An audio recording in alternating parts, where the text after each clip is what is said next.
Ladies and gentlemen, please welcome back David Icke. Thank you. Thank you. Thank you.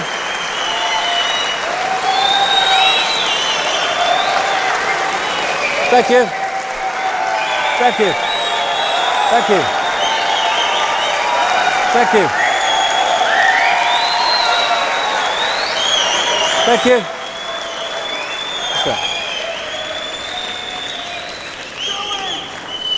Look at the muck in here. Oh, excuse me. Excuse me about the shirt. The other one smells like a wrestler's jockstrap, you know. After all this time, too much information, Dave. I know. What I want to finish on is looking at what's coming from a point of view of emerging from this crap. In other words, emerging from the mind prison that we've been put into, and therefore creating a reality that we'd rather have compared with the reality that we've been living. And breaking the spell is actually pretty much sums it up, because it is a spell in many ways, if you want to use that symbolism. Our minds have been locked in to a range of perception that gives us the impression that we are limited, that we are poor little Joe Public, I've got no power, and all the rest of it. And that's exactly where people manipulating a mass of people want us to be. And when we're looking at ways out of this, Einstein's quote, which is in many forms, but this is a summary of it, encapsulates what we're looking at. You cannot solve problems with the same level of consciousness that created them. Now, what we have in the world is a series of problems created, and then they'll change a political party or they'll move another dark suit in from somewhere else, but they're of the same level of consciousness as those who created the problem, so the problem just goes on getting compounded because we've not reached that level of going beyond that and looking at it from another direction and seeing a way to change what we want to change. So the door is spinning round in Downing Street in the White House, but no matter what it looks like, the same level of consciousness is coming in and out, and so nothing changes. It cannot.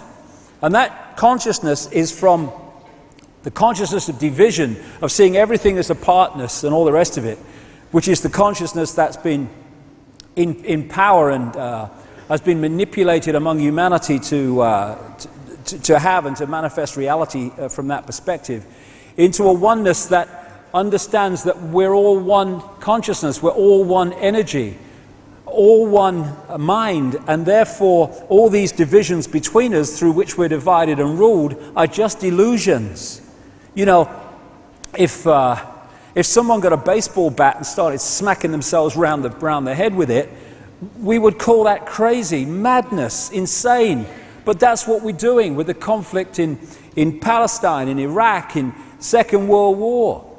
We're one consciousness that's been set at war with itself. And when I say, and again, I talk about one consciousness, I'm not talking about one clone kind of bland everyone the same consciousness. Absolutely the opposite of that. And one way of seeing how much we've come along the road to understanding this idea of connection and expressing the uniqueness of all possibility is how much we do that, and how much we are clone-like, just following the one in front, sticking to the norms, never stepping out of line. Now, we've become clone-like not because of oneness, we're all the same, because that's what oneness is about, but because we have disconnected from that infinity of all possibility, which we can play with and move around and get different points of observation from, and we're just playing and expressing and getting infinite joy from the infinite possibility that's there, and instead we've allowed ourselves to be suppressed into a fractional area of possibility. So that's when we become clone-like. That's when we all act the same. That's when we become sheep. There's no contradiction between oneness and infinite variety, infinite diversity, which is what oneness is. So we can open our minds to multidimensional levels of awareness. It doesn't mean we're going to psychically bloody see everything. Oh, I've just seen someone over there, look, and all that stuff. But we are accessing that level of awareness, and therefore our point of observation of this reality is coming not from in this world. When you're in this world and of it, then you're buggered, really, because all you've got is this world to tell you what reality is and who you are. When you open your consciousness and move your point of observation, you are in this world physically, at least as a projection, but you are not of it in terms of your point of observation. And they're the people that stand out in society. They're the ones that people who are in this mode say, you're crazy, you're mad. No, he's different, because he's got a different point of observation to you. That's all it is. We're the same, but with different point of observation within infinity. There was a time when even this reality, I would say, we had this sense of oneness, this sense of connection, celebrating uniqueness, and joyous in diversity. But slowly, surely, maybe quicker than slowly and surely, our minds have been taken over and encased in this bubble, this disconnection from the great infinite into this body consciousness.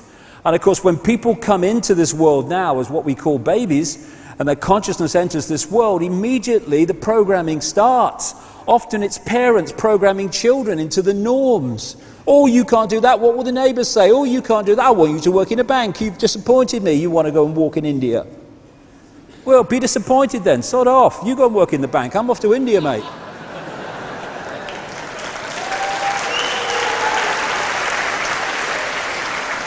And this kind of symbolises, this picture from earlier in the War Memorial in Sydney, Australia, the way we've been encased and suppressed and therefore live this false identity, this mask that I was talking about, of false identity. We are now being offered the opportunity, for not least for reasons I'll come to actually break through this. And this is not literally breaking through something, it's a vibrational freedom. Because once we open our minds and open this, because, I would say that the real Trinity ain't Father, Son, and Holy Ghost. It's left brain, right brain, heart, chakra, vortex, the center, the balance point. When these three things are working in unison, we have the balance of all possibility. We have the right brain connection out into the beyond.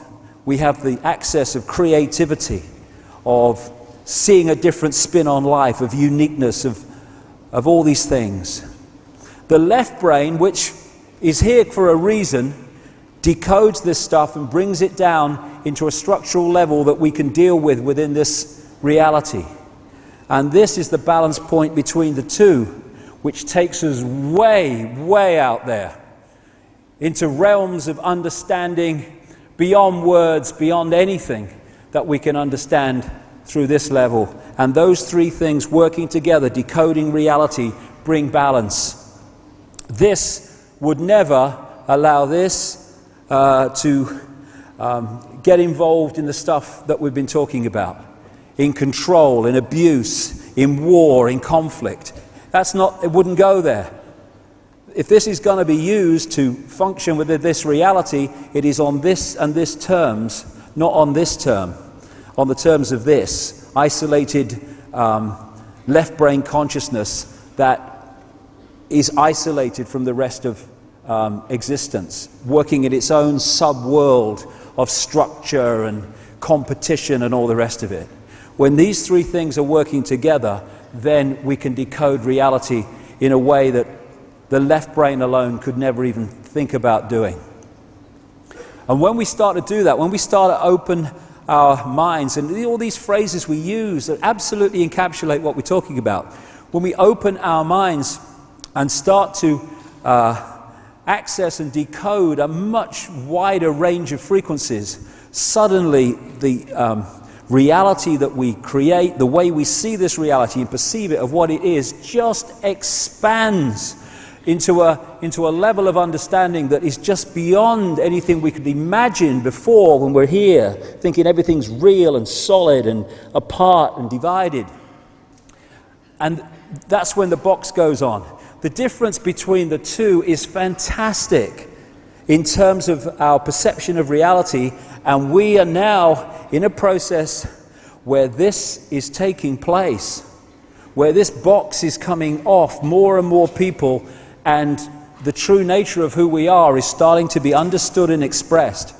When I started on this journey talking about some of this stuff, not like as much as I am now, but in the same themes, it was like, get me a wall, I'll give you an impression.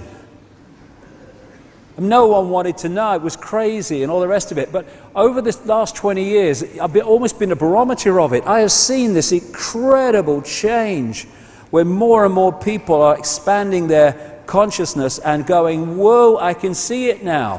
Why couldn't I see it before? Because you weren't decoding reality in a way that you could see it. You were stuck in the box, stuck in the vibrational box where we all start out.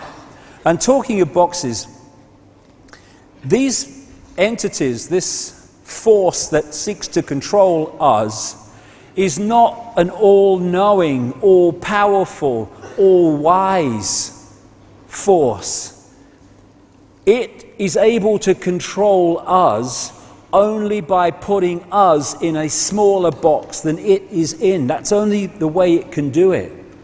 Anyone who wants control over people, anyone who is so insecure that they need control over people, because there's nothing more that absolutely shows blatant insecurity, extreme insecurity, than wanting to control other people and wanting to know the outcome of everything before the game starts. That's insecurity. Secure people, they kind of, okay, how it turns out, that's fine. But I'm just going to enjoy the moment and live the moment. No. Insecure people, no, how's it going to turn out? All the rest of it. And so these people are desperately insecure, and there's a good reason for that. The reptilian genetics, the reptilian brain, is very much about survival. Survival, fear of not surviving. And because of the nature of what we're talking about, these entities have a massive fear of not surviving. Everything is not about survival. This is why they want to know the outcome of the game before the game starts. Because, survival. And there can be no kind of states of flux. I can't deal with states of flux when I don't know the outcome. We've got to control the outcome. Everything is control, left brain structure. And so they've had to control us, who have the potential to be infinite possibility, having an experience in this reality, which is what we are. We have to be put in a smaller box than them. And so what they're working on is intellectual knowledge, if you like, of how reality works, and therefore how they can manipulate it, and suppressing the knowledge among humans of how reality works, so they are in a position of power. If I know things of great significance and other people don't, I'm in a position of power over them. That's why we've had the suppression of knowledge and the passing it over through the secret society network to the chosen few. Knowledge is power. That's what it's about. but it's intellectual knowledge. It's cleverness, not wisdom, that they work with. They're very clever. The way they've structured society to get the outcome they want is very clever, but it isn't wise. And cleverness without wisdom is the most destructive force on earth. It's very clever to create an atomic bomb. It's not very wise to do so. They are not the same thing. And so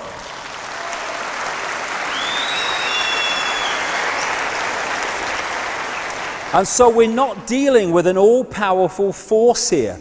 We're dealing with a frightened, fearful, frightened of not surviving, insecure force that needs to control to pander to its own insecurity and fear of non-survival. So when we come out of the box, as we're coming out of the box, this force ceases to have that power over us because we're no longer in a smaller box than it's in terms of knowledge and awareness.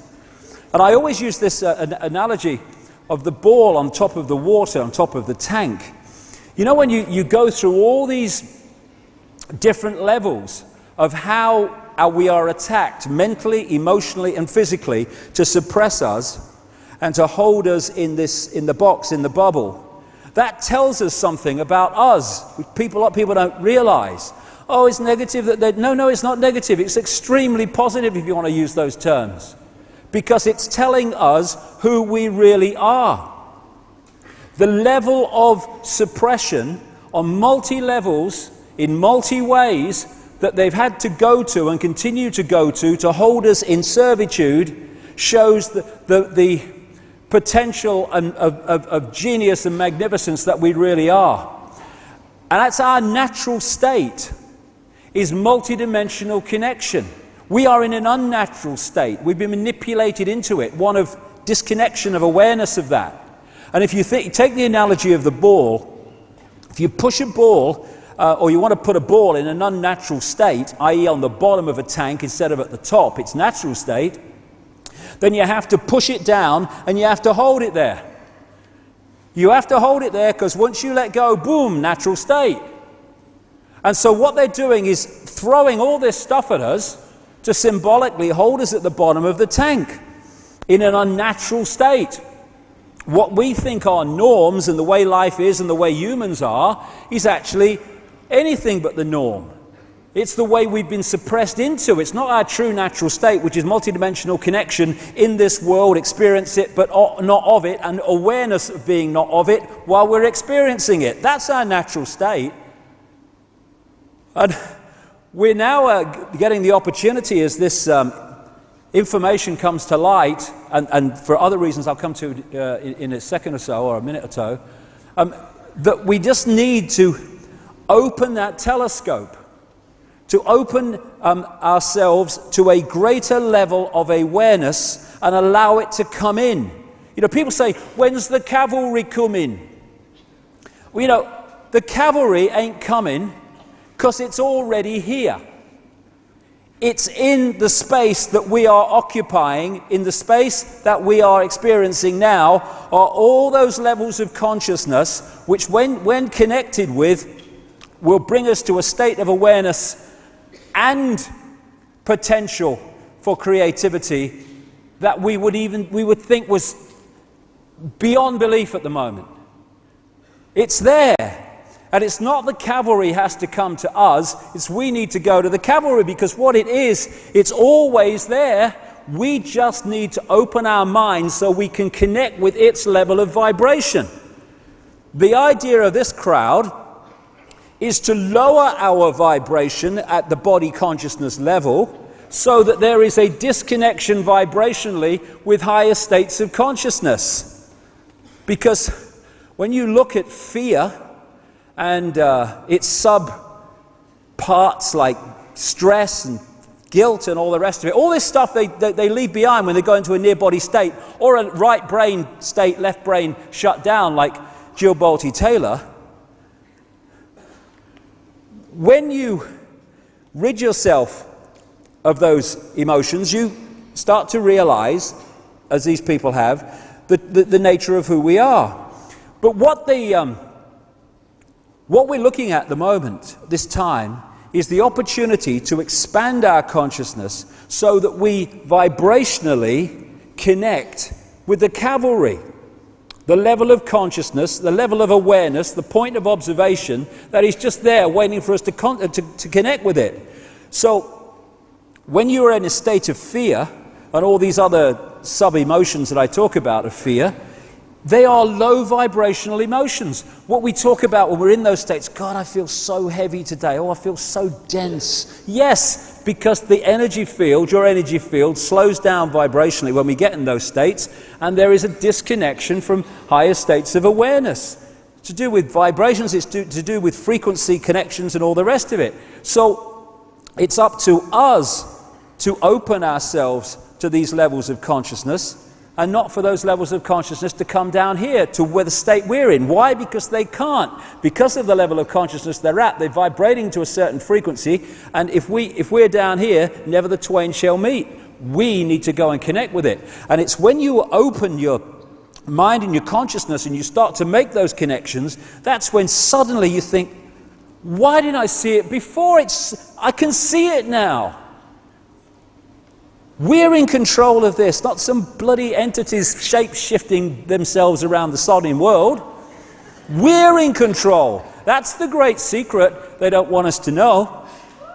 Absolutely it is.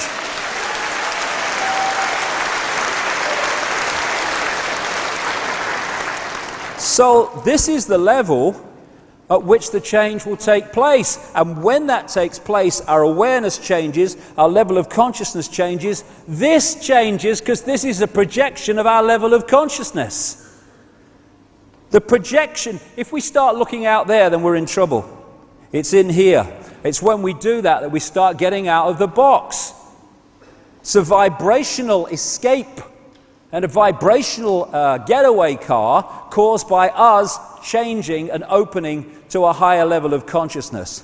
Now this is doing the rounds quite a lot at the moment. The law of attraction, they call it. I've been talking about this for years in terms of what you put out is what you pull back. But I think there are a lot more elements to it than some people seem to think. When you are in a certain vibrational state because of your emotional, mental state, all the rest of it, you're putting out a vibration that reflects that. It's like I call it magnetic attraction, basically. Vibrational magnetism, I call it. And that is going to lock into vibrational fields of like frequency, and it's going to draw them towards you like a magnet. So what you put out, you lock into and draw towards you. When people, I've met so many people that keep attracting the same kinds of people into their lives. And I'm watching it and I'm thinking, sodding hell, not another one. It's like it's just the same as that last bloke and the one before him. Why? Because what's going out ain't changing, so what's coming in isn't changing. Because what we draw into us as relationships and jobs and experiences and all that stuff is a reflection, a holographic reflection of us. We all live in our own little universes, really. There are points where we share the same basic reality, but we live in our own universes because what we're putting out is what we're drawing towards us. The question is, how do we change what we're putting out? Fear. We attract to us what we most fear. When I was a kid, I was terrified of dogs. When I was a kid. And whenever I went out, the dogs always came for me. I mean, honestly, you got a complex.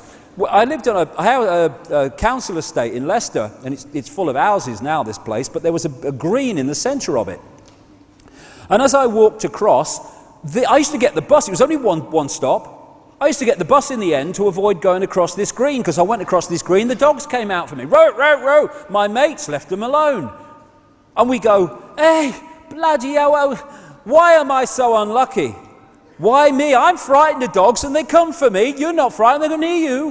Why? Vibrational attraction. Same with the things we like. We can attract them.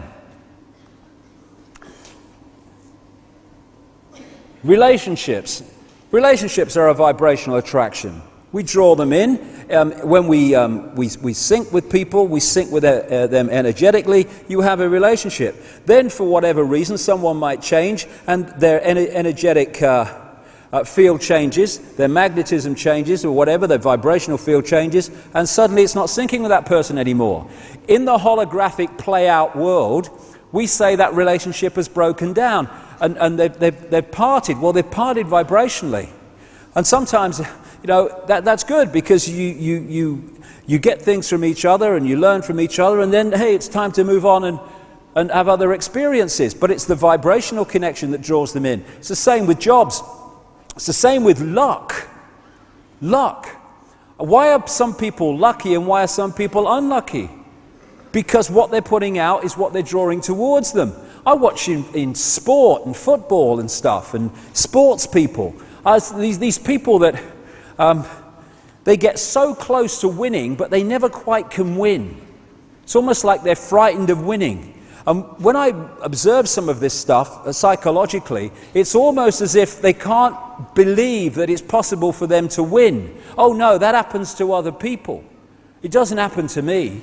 So when you get to that point where you're just about to achieve, somehow in the holographic play-out world, you manifest something that actually stops you winning, even though it seems to be no problem, it's going to happen. And it's what people call having a self-destruct button.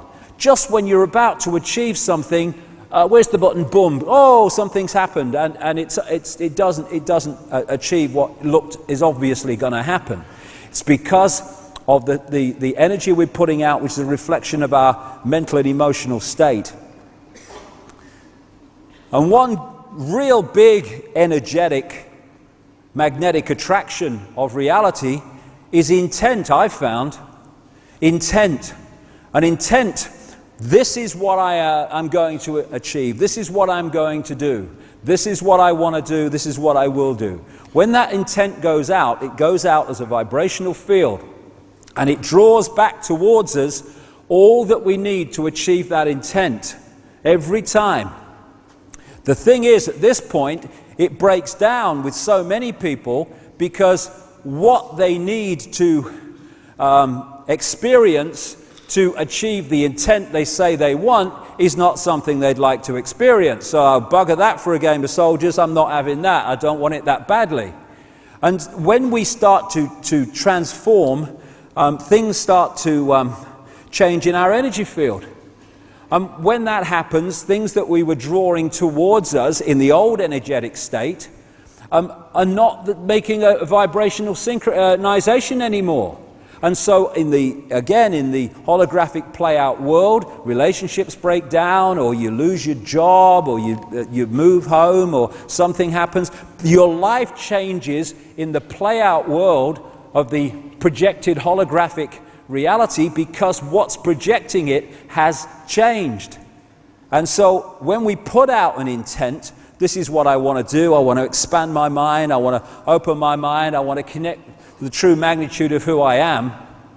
There are things that come towards you that you don't often like very much, but it's necessary to break down those structures within us so that that intent can be fulfilled. There's this DVD that's been going around for a little while now called The Secret, which is based on the law of attraction. And I think the principle, there's a lot to be said for it, but I do think it can be very simplistic sometimes, this stuff about law of attraction. The idea that if you keep visualizing a Ferrari, that somehow you're going to have a Ferrari, and you put Ferraris all around your house. I'm visualizing I'm going to get a Ferrari. Well, the thing is, maybe you will get a Ferrari. Good luck to you. Don't see myself anything in them, but that's just me. But if your journey, what you've come to experience and what you've come to do, does not sync with having a Ferrari, then you can wallpaper your bloody house with Ferraris. It ain't gonna happen. It ain't as simple as visualize a Ferrari, law of attraction, brum, brum, brum, here I go. It's the totality of the energy field that we create that draws in our attracted reality. One part of that is the range of energies or vibrations and frequencies that we are accessing. The more expanded that is, the larger our state of awareness, the more our energy field in embodiment is affected by that. That affects what goes out, affects what comes in. What our energy field contains from all these different influences together makes the magnetic connection which we draw into us. The astrological influences our own energy field also affect the overall mix of the vibrational field that we are projecting. Because, as I said earlier, when you're born at a certain time, the energy nature of you and where you're born is affected by where the planets are, so you're going to have a slightly different or sometimes significantly different energy field influenced by the planetary and star influences than someone born at a different time. And then there's also the journey. We come in with a certain amount of coding that takes us through a journey, and sometimes maybe a challenge that we will then follow without realizing we're following it. And so when I look at my life, there are many times when I've said that. Why me? What have I done? I remember in the early 90s, I'm thinking, I only want to kind of be spiritual like, and I get all this shite thrown at me. You know, and it's like, why me? Oh my God, what have I done? I'm only trying to do some bloody help. Come on, what's going on? And then I look back and I see those nightmare experiences as my greatest gift. My greatest gift. We are often offered our greatest gifts magnificently disguised as our worst nightmares. Because we are what we are at this point, not despite what has happened to us, nice, not so nice, and all in between, but because of what has happened to us. That's what's brought us to this state. And there was a time in my life, like everyone else's life, when I was, shall we say, aware of how people saw me. You know, as you do when you're a teenager and then you grow up, you're even older, you're always thinking, you know, how people see me, and you're on the telly, and, you know, I hope people like me and all that stuff. And you are, in other words, you are looking for external approval, because that helps your insecurity. When I went through the extraordinary levels of ridicule that I went through in this country, in the 1990s particularly, it was a nightmare. I couldn't go down any place in Britain without being laughed at, ridiculed, all that stuff. And yet, what it did was clear me completely, or as much as I'm aware of that need for approval, of that, here we go, fear of what other people think of me. That's what it did.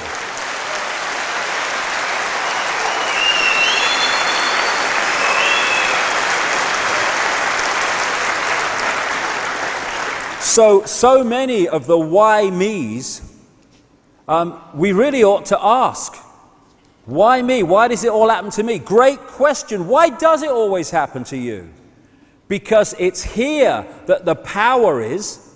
When we realize this is where the projection's coming from, then if we change this, the projection, the holographic physical experience, must change in line with the change in the projection. And therefore our life changes, but it don't change out there, it changes in here.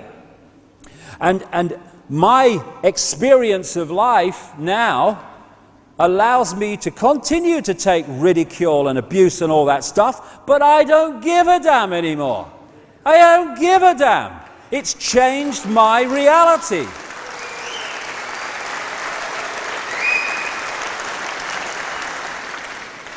There's a lot to be spoken for about worst nightmares, because so often they are our greatest gifts. Not always, but so often. And moving to another level of consciousness is moving our point of observation from within this holographic reality, this physical reality, this suppressed reality, into that level of reality that people experience in out-of-body experiences. From that perspective, this world looks totally different. If we can move our point of observation of this reality while we're still in it, then everything changes. Because the level of consciousness changes, and therefore the problems we wish to change and the things we don't like in this reality can change, because the level of consciousness is higher than those that created the problems. So it's moving our point of observation to another level, and then everything changes here. It can't otherwise. And it's interesting, when you look at these things, the astrological influences, the level or range of frequencies that we are accessing, which we call awareness, the energy fields that we have, the auric field, which then attracts to it what it's putting out, the life journey, the why me stuff, all of them have one thing in common. They all come from within. Not out there. There is no out there. It all come from within. What the manipulators want us to do, and constantly encourage us to do, is to look out there. As Gandhi said, you must be the change you want to see in the world. You must be, because you are the world, your world, and together the world. And therefore, when we change, the world changes. If we don't change, the world can't change, because the world is us and we are the world. What the manipulators want us to do is look out there. And one level is looking for someone to blame all the time when things go wrong in our lives. And I understand that. It seems like that sometimes. You're to blame, you're responsible, and what's that doing? It's saying, you have my power, you have my power, you have my power, because I haven't got control over my life, you have, because you're to blame, therefore you must have power over me. Giving power away, we do it all the time.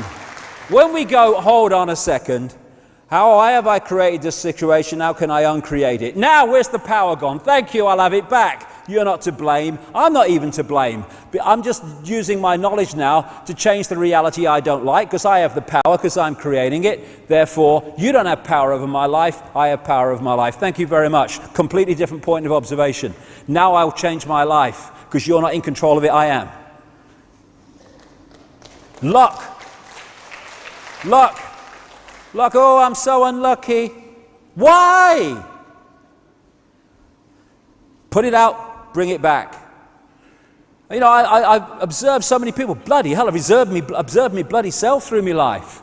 When you see the same recurring thing, oh, I'm so unlucky, oh yeah. Why? Why? Power back, I'm in control.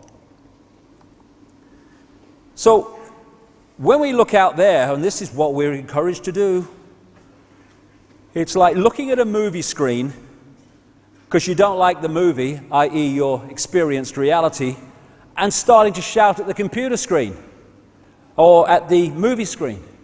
Oh, yeah, don't like this movie. Change it, change it. You're mad, mate. It's a bloody movie. It's a projection. You can't change it by shouting at it. It's your fault. The projection is back there, or behind there in this case. That's where it's coming from. So if you want to change the movie, mate, go and find the projector, and then this must change. You ain't going to change the movie by shouting at the sodding screen. But what do? Every day we shout at the sodding screen, because we don't go to the projector, which is projecting it. Why? Because it's much easier to think it's someone else's fault. We talk about, people controlling and stuff like that. A few people can't control billions unless billions allow themselves to be controlled. Responsibility. Let's take it back here.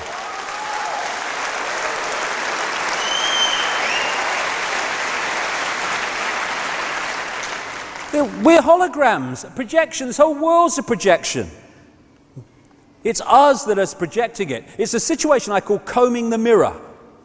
If you want to comb your hair, you don't comb the mirror, because it don't affect your bloody hair, because it's a reflection. If you want to change your hair, you comb your hair, and the mirror then reflects it. This physical reality is a mirror, and we're combing the mirror all the time. And then we say, my hair's not changing, I'm combing that mirror. This experienced physical reality is merely a reflection of that. We have the power. We just need to take it back from this level of division, apartness, can'tness, to isness, I amness. I am all that is, ever has been, and ever will be-ness. What a transformation that will make of this reality. And a part of this on a holographic level or energetic level is moving into the right brain. Not moving out of the left brain and boarding over the doors. We need that to function in this reality.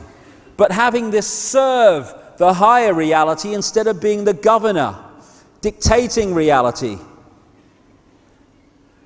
And to do that, we need to start being at peace with this terrible crime of being different.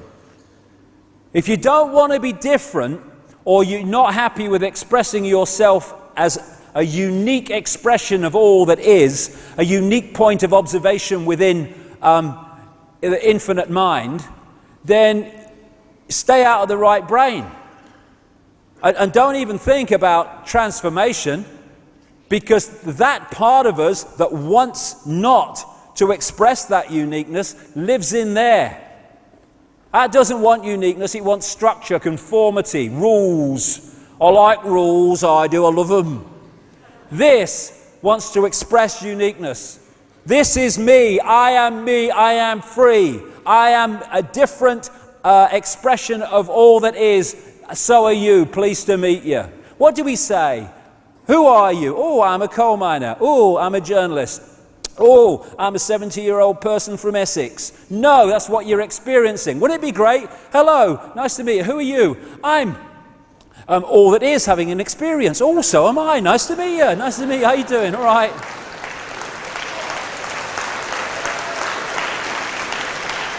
That's what we are. So it's starting to let go this fear of being different, this fear of being different to the norm. Oh, what will my mother say? Or what will the mates at work say? Or what if I do? Well, I tell you what, this is my view, just my view, okay?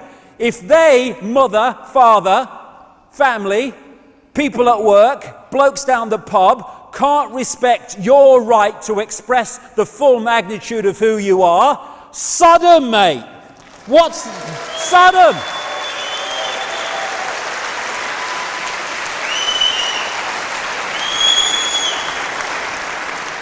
Bloody hell.